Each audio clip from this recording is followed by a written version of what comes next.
Hi everyone, welcome to Rocky's Place, or welcome back.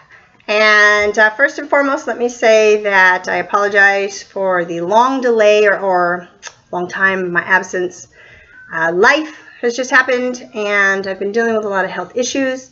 And thank God for makeup, because if not, I would be looking like I'm a cast member of The Walking Dead.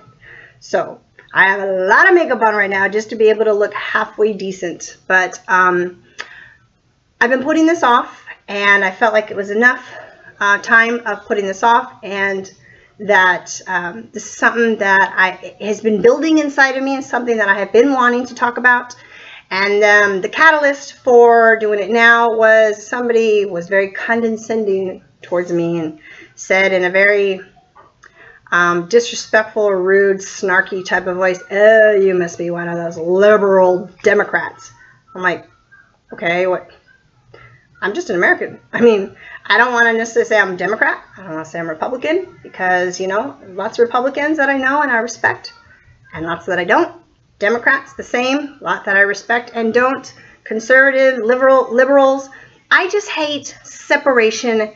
I just don't like it. I don't like how much we segregate ourselves, and yet then we got the nerve to bitch and complain about all this segregation and all this the racism and all the separation, how we are not unified. Well, we're not unified because we are not uniting ourselves, and we are the only ones who have the power to do that.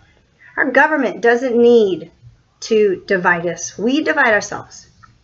So some things that I wanted to talk about, and kind of listed them and made some notes. So if you see me kind of reading off to the side, it's because, you know, I wanted to make sure that I have a tendency to kind of ramble sometimes, especially if something I'm passionate about, and I kind of want to stay on point so that this doesn't end up being 2 hours and you people are watching this, the next thing you know, the screen is going black and you're snoring away. So I don't want to put anybody to sleep, okay? So please bear with me. Thank you for coming back to my page. And this video is about what I believe. Now, those who know me really well know that I really do my best to try and live my life by the golden rule, to try and treat people the way that I want to be treated. Now, as I've matured and grown and aged, and I'm on the downslide to 50 now, and I have no shame in saying that, but, you know, when I was younger, I was a little snot. I had bad attitude, you know, like not all, but most young 20-year-olds or 20 to 30s, you know, you get to, all of a sudden you get to be legal. You think you know everything. You're just so smart, and all of a sudden you've got all this wisdom, you think, but you haven't even lived life yet. You're lucky if you can even wipe your butt right, okay? And I have learned a lot over the years, many life lessons, many of them painful, a few times being so hard-headed and stubborn, a few repeat lessons.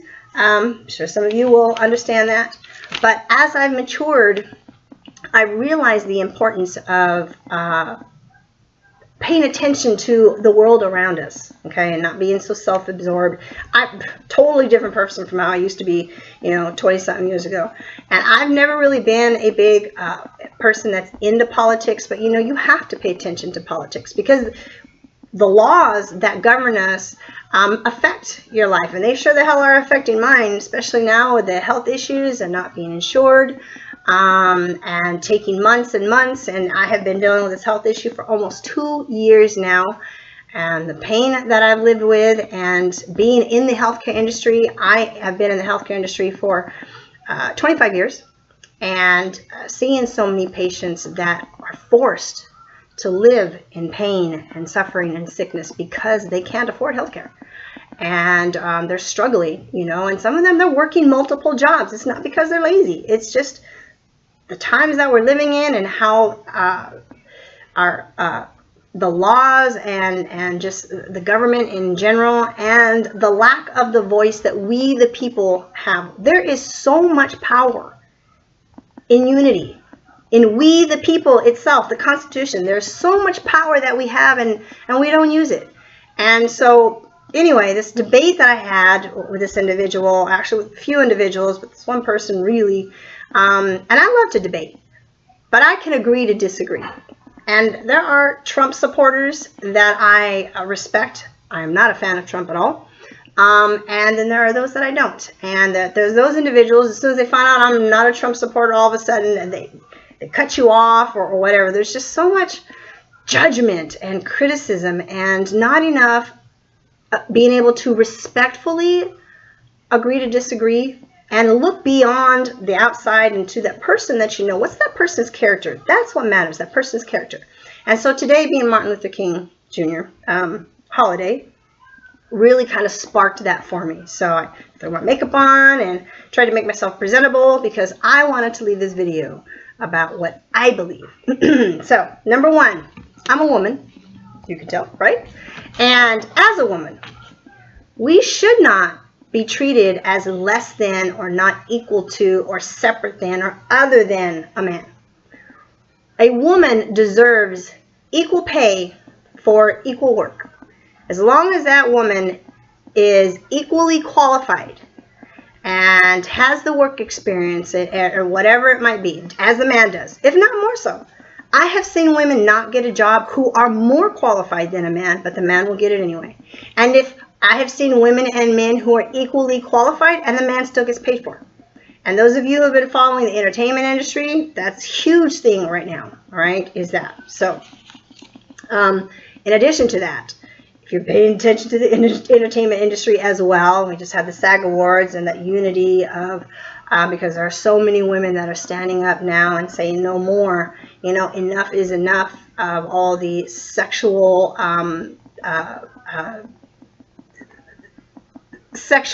crimes that were committed and all the things that women have gone through. And that is personal for me because I have been through that.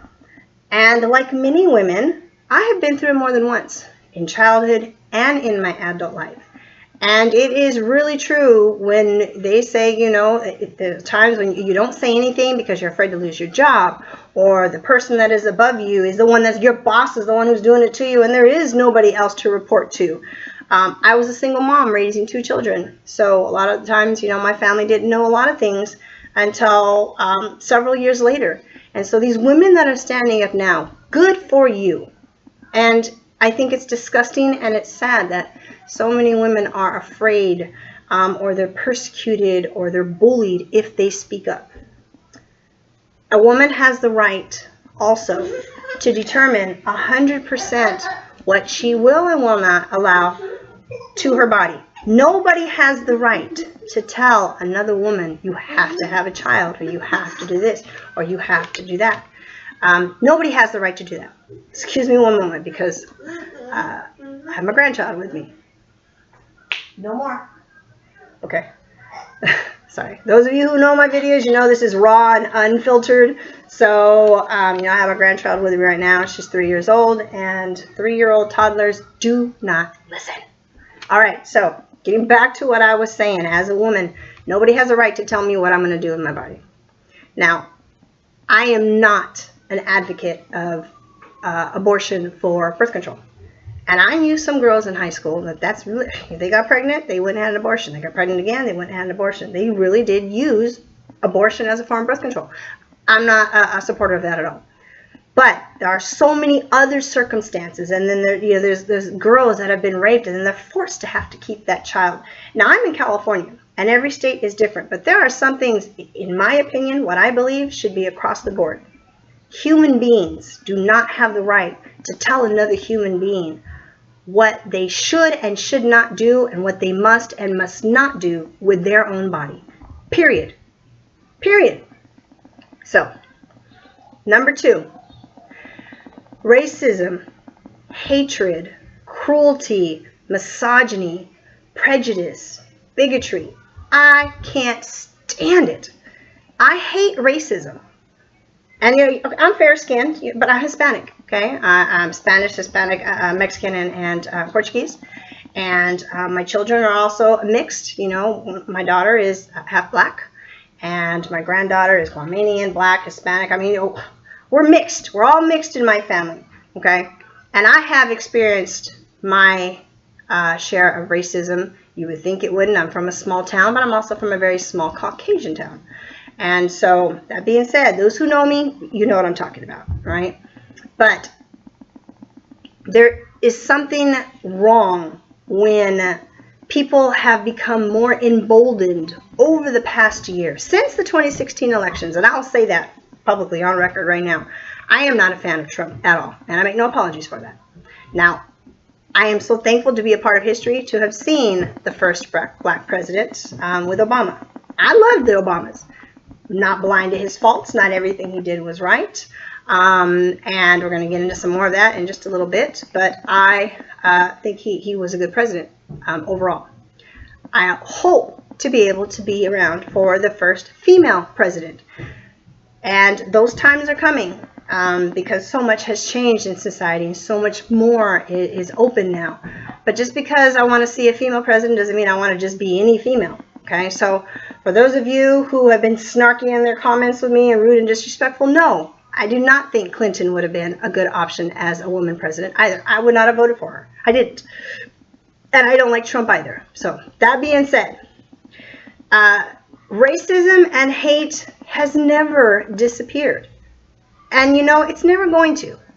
There's always going to be somebody that's going to be hateful. Always going to be somebody that's going to be prejudiced to somebody else. Always going to be somebody that's raised wrong or raised with wrong beliefs or different values and think that they're better than somebody else, or you should judge someone because of their eye color, their hair color, their skin color, their social background, who they're related to, how much money they make, where they live at, whatever. There's always going to be that. That's never going to go away. Okay, we are never going to live in a perfect world.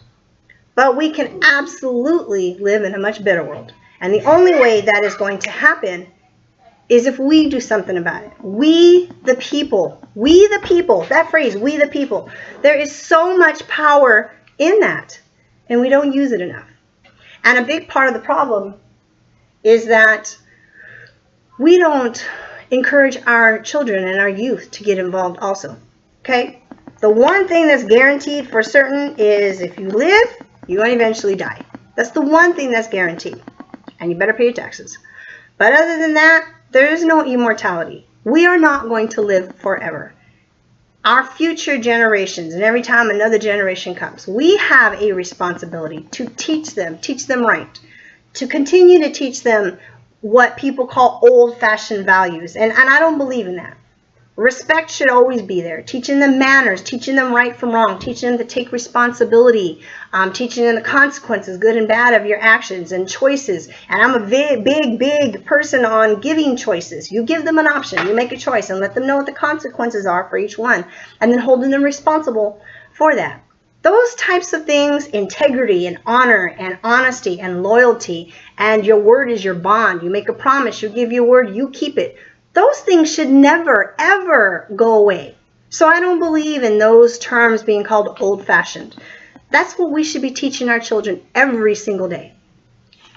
And since the 2016 election, it seems like people have become emboldened. Like the embers have always kind of been there. They've never gone out. But since then, there's just been fuel that's been poured. And people just are emboldened and feel like it's okay to just be racist, just be in your face and talk to people. Look at all these videos that are out on social media.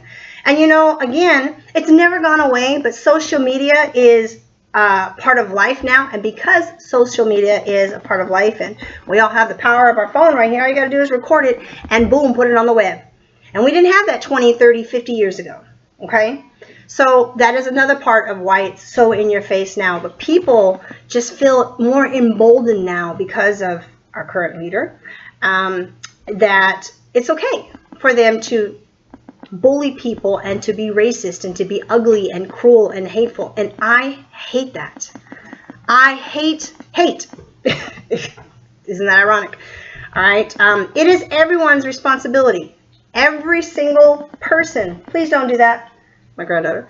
Every single person has a responsibility to stand up, to pay attention, to unite one another, to say, no, that's not all right. No, I'm not going to just sit by quietly and not say something. You see somebody is bullying someone or someone is doing something wrong, you have a responsibility to stand up for that person, because it could easily be you or your loved one, and you would want someone to stand up for them. So we have a responsibility to say, no, this is not acceptable. No, this is not going to be tolerated.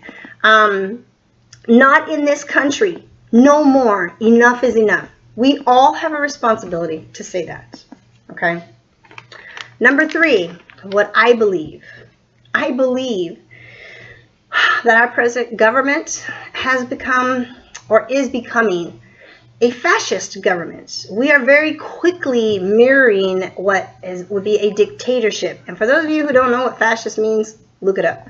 You better look it up and Google it now while you still have the free World Wide Web, because they're trying to take that away also. So many of hard-earned rights are very quickly being taken away. So it's in our faces, the bullying that's being done, the attempts at oppression and control. And anybody who doesn't have any clue, this is what I'm talking about. Why would she say that?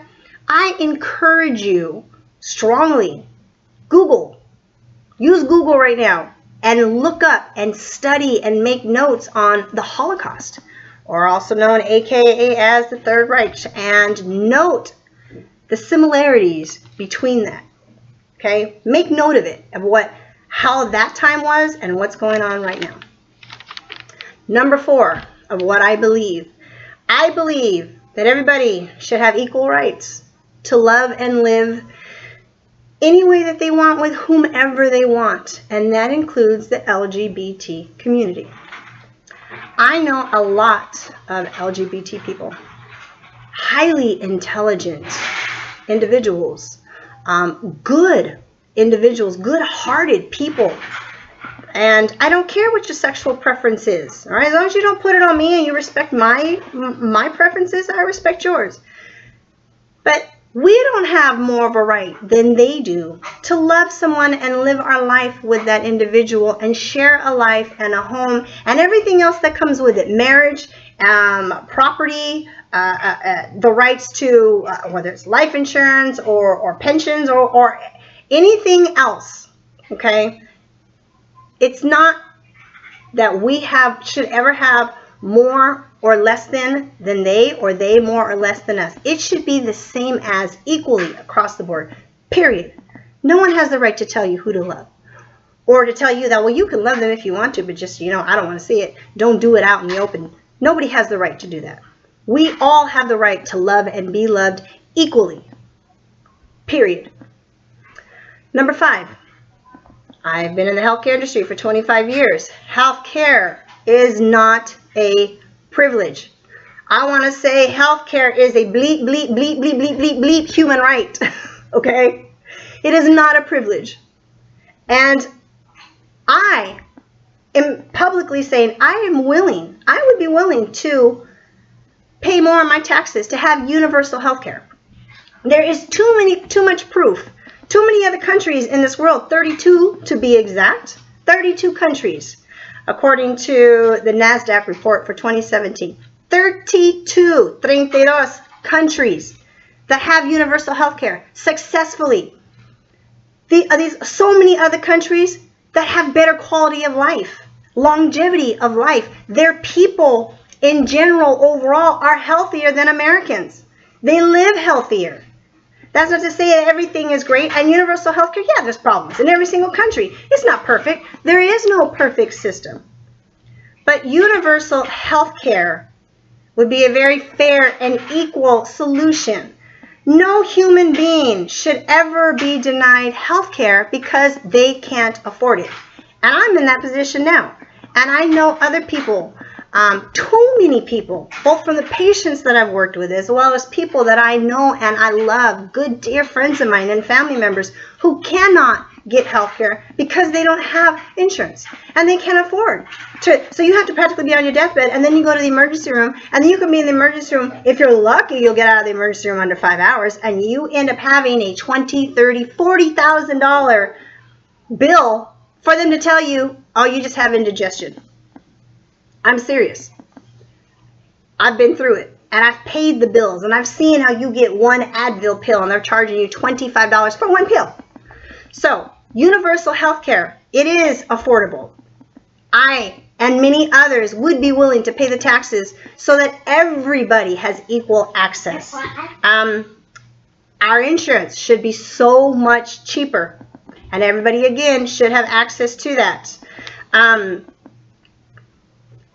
It's not a, well, maybe, possibly. It is definitely doable because there is so much proof with all of these other countries. Okay?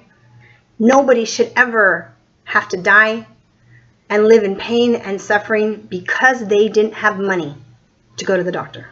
It is disgusting and it is shameful. And I work in the industry, and it is no longer a healthcare industry. It is a sick care industry. There is no profit in healthy people. None whatsoever. And I have listened and watched doctors and gone toe to toe. As you can tell, I am not afraid to speak my mind. I have butted heads with doctors who lie on their reports and who say things so that they can get paid. And I think it's disgusting. And the healthcare fraud that's out there, oh my God, it's ridiculous. Nobody should ever be denied healthcare because they don't have money. Takes me to my next subject, number 6, education. We are such a rich country, and yet we have some of the largest numbers of homeless people, and it is a shame that in order to get an education, you end up 6 figures in debt and you haven't even got a job yet. There are 16 other countries, and I'm going to name them off right now. 16 other countries as of a 2016 report. Now, maybe that number has changed a little bit from 2016 to 2017, or just in the beginning of 2018, so those numbers aren't in yet. But as of 2016, 16 other countries that offer either free education or greatly reduced and affordable education. Norway, Finland, Germany, Denmark, Sweden, Austria, Belgium, Italy, Greece, the Czech Republic, Spain, Argentina, India, Taiwan, the UK, France. 16. I think I might have doubled up on some of those because I'm trying to listen to my granddaughter at the same time and keep an eye on her over here. These are the countries, either free continued education or greatly reduced and affordable with a reasonable payment option to repay. Here in America, we're supposed to be the greatest country, right? Oh, come to America, start over, the land of the free. Come and have a great life for you and your family. But you need to get an education. And in order to get an education, you're going to go 6 figures in debt. And then maybe, just maybe, you might be able to use that degree. I can't tell you how many people I've interviewed over the years that have double majors or doctorate degrees, and they can't use them. And they are so in debt, and they die still paying off education debt, student loans. And now student loans have been capped. It's disgusting. No one should have to go into debt for 6 figures or more just to get an education. Especially when other countries that are poorer than us, that don't have as much as us, if they can do it, why can't we? There's no excuse. None whatsoever. Takes me to my next subject, number 7, of fair wages. Now, I have worked multiple jobs my entire life. I have been working since before it was legal for me to work. I'm adopted. I grew up for a while in a family that owned a business, so we worked the business. Here in California, I think the legal age to start working with a worker's permit is 15 or 15 and a half. So, and I have been paying taxes since it's been legal for me to work, but I have been working since before then. As a teenager and as an adult, I have always worked multiple jobs. Excuse me. My children, I was married and divorced, and so a single mom for the most part, raising 2 children. Until they were grown, I always had 2 or 3 jobs. And there are so many people that live that way, that they live, we should have fair wages so that you have one job, that you can make 40 hours a week and live comfortably. No one should ever have to kill themselves just to barely struggle and survive and hope and pray that you don't get sick and you lose one of those jobs, because then you're out on the street and then you can't afford health care, and a lot of times they don't have health care anyway, because the way that the industry has changed, less and less corporations are giving benefits in the first place. And people are killing themselves working 2 and 3 jobs or more, 80 or more hours per week, and still barely scraping by. And if they lose a job or they get sick, the majority of Americans are 1 paycheck or less away from being homeless. And I am one of those individuals that has been through it. So, fair wages, lower housing costs, rent control. Oh my God, rent control. I lived in San Diego for 20 years. San Diego does not have rent control. And as long as the powers that be continue to not have to have rent control, there never will be. I had a teeny tiny little place, less than 500 square feet. I bumped into my own shadow. And I was paying $1,300.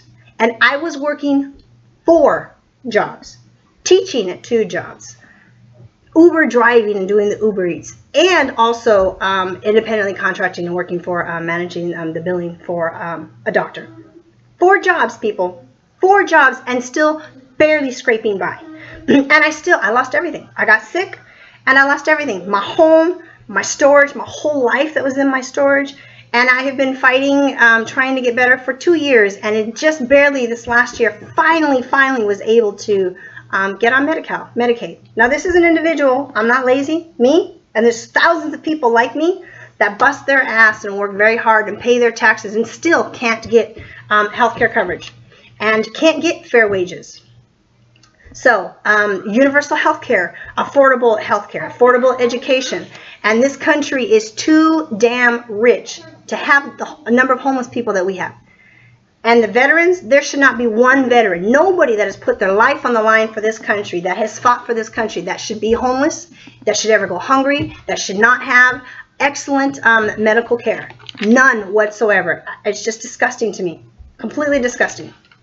On that, there should not be the 3 or 5%, whatever the number is. It used to be 1%, and now, you know, being a millionaire anymore is not unattainable. In fact, you know, especially with online business because of social media and the World Wide Web, there are a lot of entrepreneurs out there, so there are more and more young millionaires. But the 3%, we should not be the 3% who are consistently getting more tax breaks, while the rest of us, the rest of the country, that actually makes the economy go round, the world go round, struggles just to survive, with literally thousands annually that are left out on the streets, and they're going cold, and they're hungry, and they're dying, or they're living in pain and chronic pain and sick for long periods of time, and eventually the body just gives out because they can't afford it. No country should ever have sorry, please don't do that. Please don't. No, don't do that. Toddlers, people. So sorry. Toddlers. But we should be able to show through our actions, our government, to provide the programs, not be cutting those programs. Stop it. Not be cutting the programs that people need. And sometimes there's no programs at all. Not only are they taking away from some of the programs, but they're just completely doing away with some of them in many places. Nobody should ever stand by and watch the rich getting richer and allow them to do that while everybody else has become weak and just basically dying off. It's like genocide without saying it's genocide. You know, the survival of the fittest, letting those who are weak and unable, or well, you just kind of let it go. It's just shameful. I am willing to pay my fair share of taxes to be able to have the universal health care and free education, or a much lower cost of education. Fair, livable wages, 40 hours a week, and be able to live, not still barely struggling, but be able to live decently, comfortably. Not, okay, well, I'm doing 40 hours a week. Now, if you want to get a second job, that's a choice. But we are at a time where having one job is not enough. You have no choice but to have 2 or 3 jobs, and then you're never home for your family, and then your body can only handle so much. I know, I've seen it. I've worked with the patients, and they're working themselves to death. All the jobs that I had, that's part of why I got sick myself. Have real affordable housing, not the cost of living constantly going up. And every time we have an increase in wages, which is not regularly like it should be, then the cost of living should not be allowed to go up like it is all of a sudden. You get a cost of living wage one year, the next year, cost of living goes right back up. You're right back where you started. We are never getting ahead. And there should be rent control everywhere. Rent control should be a requirement, in my opinion. Seriously. And people with tipped jobs, especially now with all this new laws that have gone into effect, so that if you have a job where you get tips, And then you've got the wage increase that's required. Well, they can now go ahead and take out of the tips, so the employers are really not losing any money, and you are not really making any more money. So yeah, okay, you got your wage increase, right? Because of the minimum wage. Well, they're just going to turn around and take it back out of the tips. So it's just ridiculous. There's no increase. It's not getting better. It's a vicious cycle, and the only way the vicious cycle is going to stop is if we, the people, don't just talk about it, but actually do something about it and stand up. Don't be afraid to stand up. You know, so many Americans, we're just killing ourselves. We're killing ourselves just to barely survive. You know, and it just hurts my heart. My next subject of what I believe very strongly is our illegal immigration, the DACA, however you pronounce it. Please don't slaughter me on if I pronounced it improperly. But the illegal immigrants who came here as children and babies, and so many of them didn't even know until all this came about this last year. All right. Should the parents have told them? Yes. Now, so many of them, they're in their 30s, mid-30s, but there are a lot of them that they're just barely hitting college age. And these families are just being ripped apart.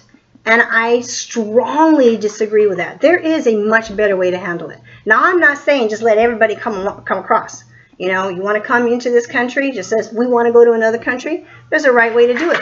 But if you came across as a child or you were born here, but your parents wasn't, and then for whatever reason things weren't done, and I can tell you from experience of dealing with people, there are people that have tried and are still waiting over a decade later, 15 years later, to get their citizenship. Why? Why does it take that long? It should never take that long for anybody to get citizenship. Now, granted, some of the people aren't doing what they're supposed to. Take responsibility for that. But give them plenty of time to be able to do the paperwork, especially the children, especially those that came over as children and babies, and they didn't have any say. You know, and you've got these people that are wanting to send these kids back, send them back to their own country. This is their country. They were never in Mexico or wherever else, or I don't know, the Middle East or Asia or wherever. They were never there. They've grown up here. Give them adequate time, plenty of time to do the paperwork, to take the tests, and including the retests. And I'm a teacher. I've been teaching in the healthcare industry for almost 10 years now. There are some people that suck at tests, but they're not stupid, and they're not lazy. They just suck at test taking. So give them the time for retakes also in their tests. And these individuals, all these DACA individuals, should be given first priority for citizenship. There is just a much better and more humane way to deal with this, other than, oh, you're illegal, oops, sorry, get rid of them, take them out. You're just throwing them away like the trash. You're just tossing people aside like they're not human, and like they're not human beings, like they don't have families, and we're ripping these families apart. When did that become the American way? To rip families apart. There's just a much better way to help them. We should be helping. Next subject of what I believe. I believe 100% in sustainable energy. Coal and oil and even natural gas. People, this planet, it took millions of years for that stuff to be as it is now. I'm not going to be around for another million years. You're not going to be around for another million years. There are too many other ways that have been created, and a lot of it that has been discovered, and then it's been under wraps with Tesla and too many other people. Tesla just always comes to the top of my head, that have found ways for sustainable energy that is very cost effective or even free for us Americans, and the government has just hidden it, you know, put a lid on it. Why? It's no secret. Because of money and power and greed. I strongly believe that these businesses should start reinvesting their monies into 100% sustainable energy, because we only have one planet. And I don't care how wealthy you are, even the most wealthiest individual needs clean air, needs clean water, needs clean food. Our planet needs clean food. And not only that, the balance of this planet relies on a balanced ecosystem. And look at all the natural disasters that are coming up more and more severe weather. All the oil spills that have gone on. All the plastic and crap that's in the ocean, like a whole island of just plastic by itself. That's a job right there for lots of people. Nothing's being done about it. Sustainable energy should be our future. We should be investing in that future, which is also investing in the future of our children. We should never, ever allow any company to make profit by making us sick and make profit just in the ways that they are, and we're knowingly just sitting by and allowing it to happen. We all have a responsibility to take good care of each other, to provide quality care for our children, for our sick, for our disabled, for our elderly individuals. Never, ever, never should it be allowed for these individuals to have to go without just quality care and just a humane existence. It should never be tolerated or condoned. I so strongly believe in that. Nor even to be facilitate the neglect that goes on, and people just, well, it's not happening to me, so you act like you don't know. You know. If we know about it, you have a responsibility to stand up and do something about it.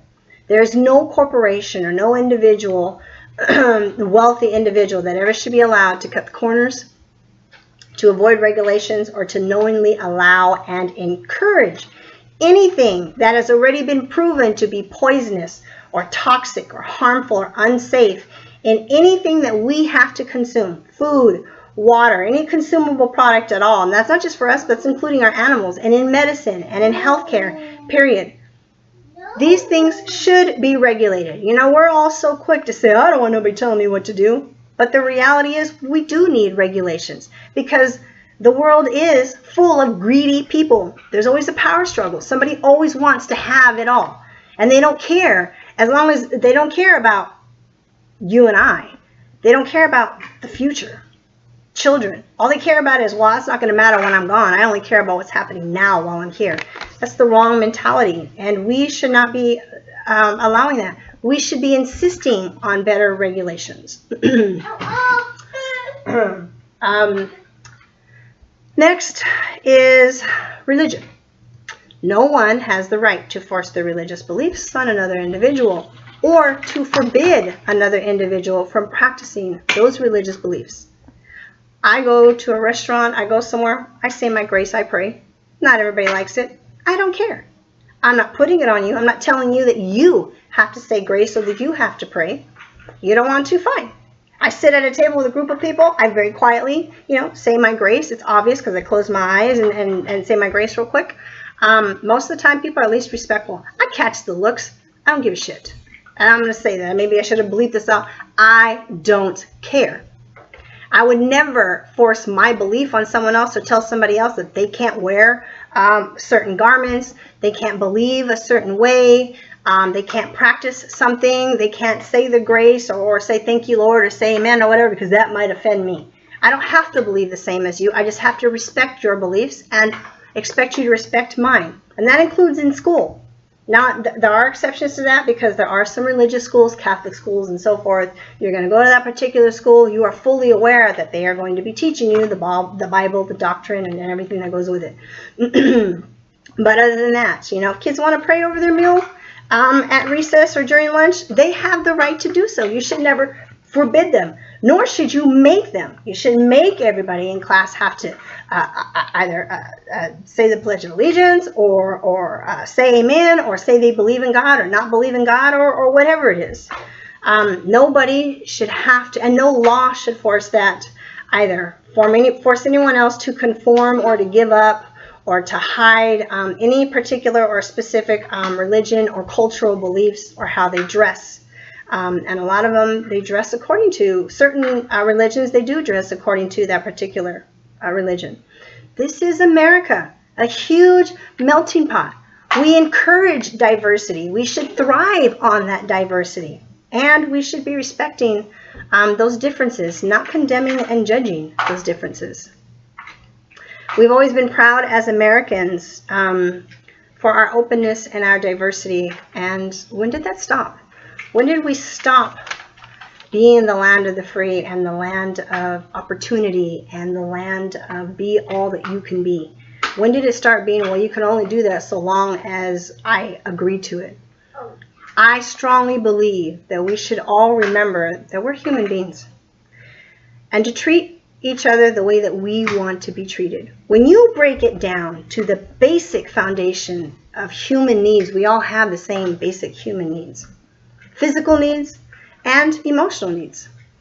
And we should be respecting the differences in one another. You know, if you were to be put in a room with somebody else that you think, oh, I don't like them because of how they look or because of how they dress. If you were to take the time to get past the outside exterior and really get to know an individual, as Martin Luther King said, it's about a person's character. It's about their heart. That's what matters. I don't care whether you believe in God or not. I don't care if you pray or not. I don't care if you like my hair color, whether it's long or it's short. I don't care if I don't like the fact that you got metal in your face. You know, people that are all tatted up. I don't care what you look like on the outside. I care about what is on the inside, the heart of that person. Are you a good person? Do you have honor and do you have integrity? How you want to be treated is how you should treat someone else. We should be encouraging one another and our children to take care of one another, to share love and kindness. It's free. There's no cost. No financial cost. Anyway, let me say that. There's no financial cost. Love one another. We should not be encouraging or participating in cruelty and racism and hatred or neglect and suffering or playing favoritism to the wealthy and giving them special tax breaks and special exemptions because they've got the power. They have the power because we have allowed them. It is time for us to take back a lot of the power. And I encourage all of you to live by the golden rule. If you don't want something done to you or your loved one, don't do it to someone else. It's really that simple. These are my beliefs. This is what I believe. You believe how you want to. Some people will agree with me, some people won't. Some people may partially agree. I don't care. As long as I know that I'm treating people right or doing my best to, and when I make a mistake, I do my best to take ownership of it. I don't have a problem saying I'm sorry. I screw up a lot. I'm not perfect. But I am a woman of strong character and values. I have raised both of my children in the same way and helping to instill those in my granddaughter and any other future grandchildren that I may have. Just a minute, Mama. I'm almost done. The same thing. We have a responsibility to continue to teach our youth that. So, thank you for sticking with me. This has been over 40 minutes. Wow, I talk a lot, right? But just thank you. Please share this video with others. Leave your comments below. And thank you so much for following me and hearing me. And I hope that 2018 is a very prosperous year and a blessed year for all of you. Thank you so much.